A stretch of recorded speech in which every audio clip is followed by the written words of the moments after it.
Spanish 2, Contemporary Life, Vocab 11 through 15. I'm going to say each of these words in English, then Spanish and clap, and I'd like you guys to repeat with me. Okay? Number 11, office, oficina. Office, oficina. Number 12, living room, sala. Living room, sala.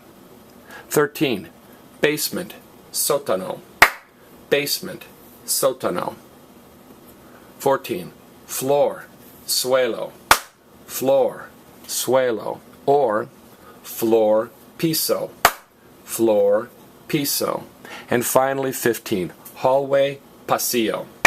Hallway, pasillo. Remember, if the letters are green, it means they're exactly the same in both languages. Oficina looks like office. There's O-F-I-C, O-F-I-C. Just remember, my uncle works in an office in a big building, or my uncle works in an office in a big city. Oficina is office.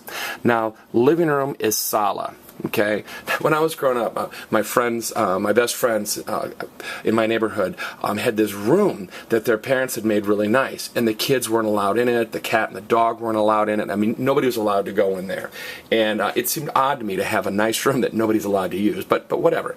And if we'd ever gone in there with salsa, if we'd gone into that fancy living room with salsa, she would have lost her mind and killed us. Okay, so if there's a fancy room in a house where kids aren't allowed to go in and eat and drink and hang out and eat salsa, that's probably the living room. It's formal and fancy. So sala is the living room or the formal fancy place where you entertain guests at your house.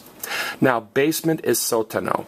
Visualize you have a friend that's getting really, really tan, and you know he lives in the basement, and you say, hey, how are you getting so tan if you live in the basement? Hey, how are you getting so tan if you live in the basement?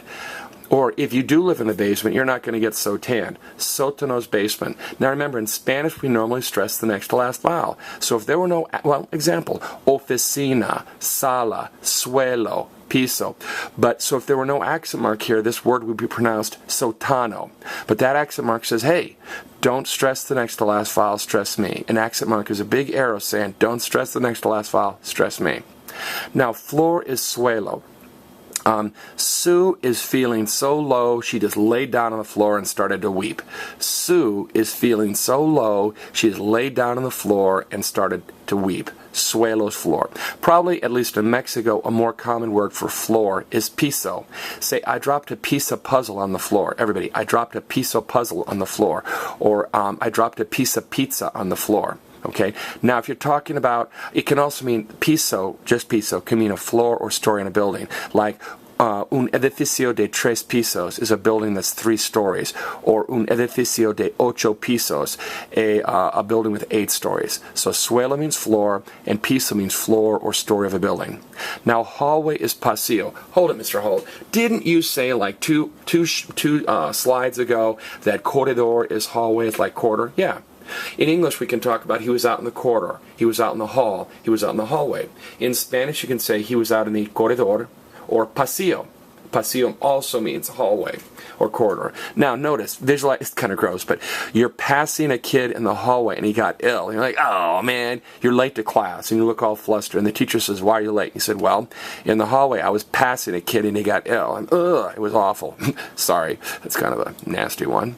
All right, let's have our post-test here to make sure you know all these. All right, take a few seconds, look at the English, and then say the Spanish version of each, or even better, look at the English words and write them down in Spanish on another sheet of paper. This has been Spanish 2, Contemporary Life, Vocab 11 through 15.